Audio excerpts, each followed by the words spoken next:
Olá, segunda série, tudo bem com vocês? Nós estamos conversando aí sobre a Revolução Francesa, né?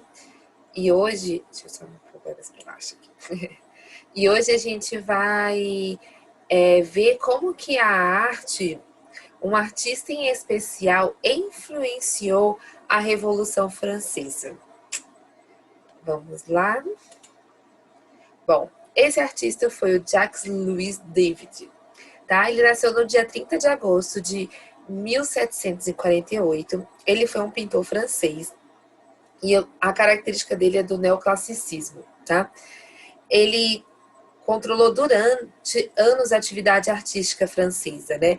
Ele era, assim, o maioral aí da atividade artística francesa. Ele era o pintor dos nobres, da nobreza, né? E lembrando que nessa época, né, como a gente viu na aula passada, o artista ele não tinha ainda a liberdade de se expressar, né? Ele pintava somente aquilo que era encomendado por ele. Então ele era muito contratado pela corte para retratar a corte, eles lá sentados nas suas casas, com seus bens. Então ele fazia muita pintura assim. E aí, como vocês podem ver, e ele foi o pintor oficial da corte francesa e de Napoleão Bonaparte. Bom, em Paris, lá em 1780, ele adota, né, seu próprio estilo, o estilo neoclássico, e aí ele tira os temas do seu quadro lá da antiguidade e se inspira nas formas e nos gestuais das esculturas romanas, tá? Então ele pega as lendas, os contos, acontecimentos que aconteceram no passado em Roma para poder e retrata isso através de arte, de pintura, né? E aí, a pintura dele se transformou num vínculo de propagação dos ideais burgueses. E ela teve uma grande influência sobre a população. Alguns historiadores dizem que ele é o criador da moderna propaganda visual, né? Que através das pinturas dele, ele conseguiu atingir a população francesa, letrada e iletrada. E que a sua obra a obra que ele fazia tinha o objetivo de promover a salvação moral e tornar a arte muito mais do que um instrumento de prazer, como a arte era tratada, né? Lembra que a arte era tratada só para mostrar a nobreza, mostrar o que eles tinham, né? Então você ter uma obra de arte mostrava quanto que você era rico. Então, para ele começou a mudar um pouco isso, né? E na perspectiva de David, a arte deveria ser capaz de transformar simples homens em cidadãos corretos. Então, ele usou muito da arte dele, da pintura dele, para fazer propaganda sobre o que estava acontecendo, né? Para mostrar para o povo, principalmente para os burgueses, que eles precisavam tomar o poder, que eles precisavam fazer que essa coisa mudasse, que não estava certo os nobres ficarem do jeito que estavam, né? Como a gente viu na última aula sobre a Revolução Francesa. Então, a primeira encomenda que ele recebeu foi o juramento dos Horácios, lá em 1784. Ela está hoje lá no Museu do Louvre. Ela foi cuidadosamente premeditada para ser um manifesto do novo estilo neoclássico, destinado a alimentar o sentido cívico do público, exibindo um tema fortemente moral, ou melhor, patriótico, né? Essa tela ela se tornou a principal referência de pintura histórica, nobre e heróica das duas décadas seguintes, né? Então, foi uma encomenda da corte que tornou uma espécie de revolução na arte no seu tempo. Então, ele aproveitou que ele teve essa encomenda da corte, só que ele quis retratar que o povo poderia se revoltar, né? Que o que o povo estava sofrendo era errado. Então, através dessa obra, ele instigou isso, ele fez com que eles repensassem, peraí, isso aí tá certo, não tá, né? Então, a partir dessa obra, o David ele assume uma postura nova enquanto pintor, porque ele entra aí na parte política, né? E ele escolhe dos seus temas os temas dele visavam algo que estava além do desejo da corte. Então, ele começou a pôr as asinhas para fora, como a gente diz, né? Ele recebia a encomenda, mas ele colocava além do que é da encomenda, né? Ele colocava o que ele queria mostrar, o que ele queria que o povo soubesse, o que ele queria que a vontade dele, né? Ele começou a dar o toque dele nas encomendas que ele recebia da corte. Um outro quadro que foi exposto no salão também, esses quadros eram expostos no salão lá, e foi em 1789. E esse será o primeiro quadro de David a ter uma relação direta com a Revolução Francesa. Mesmo sendo uma encomenda real, como o outro, né? Assim como as obras que a gente já viu, essa temática já estava sendo trabalhada por David há bastante tempo. E Brutus, né, aí assumirá de forma muito mais incisiva a crítica à monarquia e à nobreza, tá?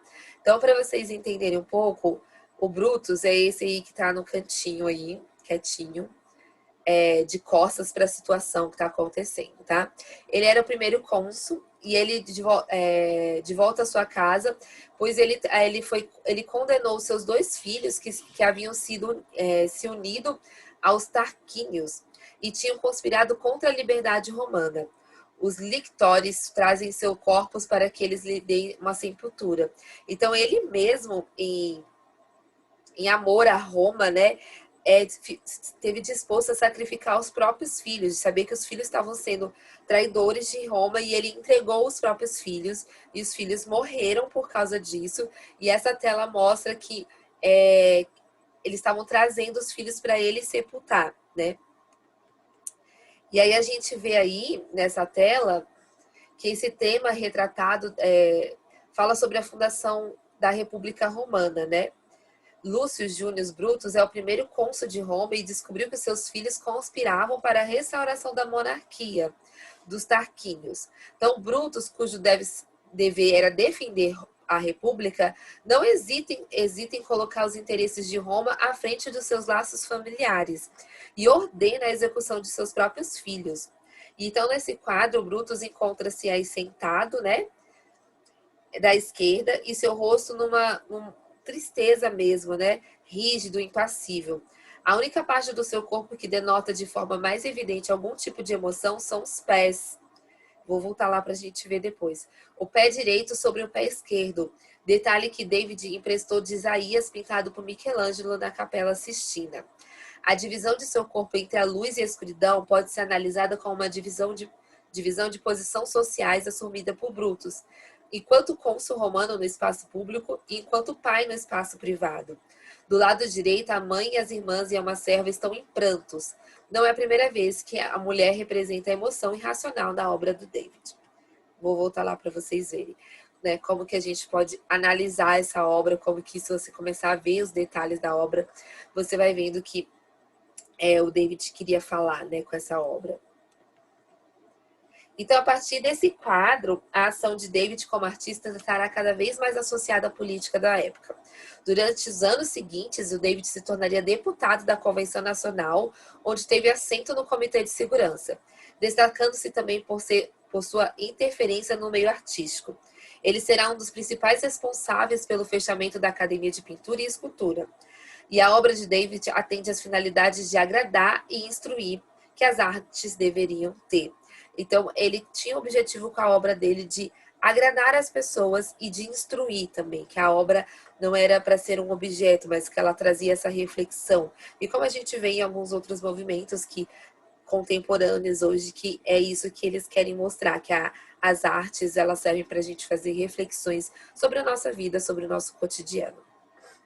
Essa foi uma das outras obras que ele pôde retratar durante esse período, a morte de Sócrates, né?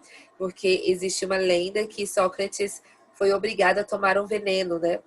E se matar, né? E ele quis mostrar essa questão do domínio, né? De ser tão grande esse domínio que as pessoas não tinham nem essa opção de querer ou não, né? Aí a morte de Marat, eu comentei com vocês na última aula, né? Que era um amigo dele que que lutava contra lutava a favor da revolução e foi morto, e ele pintou esse quadro. Teve a frieza de pegar o seu amigo, o cadáver do seu amigo, colocar na banheira e poder retratá-lo, né, dessa maneira.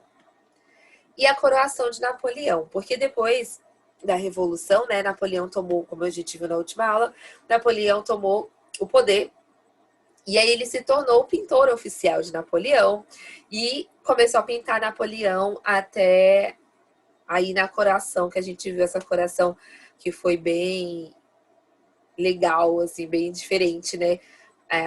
Que Napoleão acabou fazendo aí, e essa crítica, né, contra a igreja, sobre esse domínio que Napoleão sempre teve. E a nossa oficina criativa hoje é o seguinte: a arte, ela tem esse cunho de transformar, de trazer reflexão sobre as coisas que estão acontecendo, né? E a gente viu aí que o David, ele teve uma influência muito interessante, ele fazia propaganda, né? E hoje em dia a arte, ela faz isso também, mas as propagandas na TV, elas fazem muito mais isso, né? Elas influenciam as pessoas a ter certos tipos de pensamentos, a ter certos tipos de atitudes até mesmo, né? E essa é uma das funções da arte também, de ajudar as pessoas a refletirem, ajudar as pessoas a entender o que elas precisam para a vida dela, a refletir o momento histórico do país. Então, a oficina criativa hoje é sobre, vocês vão pensar num desenho, ou quem quiser pintar com tinta também fique livre. Que situação que você gostaria que mudasse atualmente? E faça um desenho retratando essa mudança, tipo uma propaganda. Gente, o ideal é isso, né? Para que quando as pessoas vejam, elas pensem nesse ideal. Então, vai uma oficina criativa para a gente estar pensando, refletindo, né? E fazendo como o David fez, né? Usando a arte para trazer essa reflexão e não somente para apreciação, né? Mas para que ela faça uma mudança também na vida das pessoas, certo? Até a próxima aula. Tchau, tchau.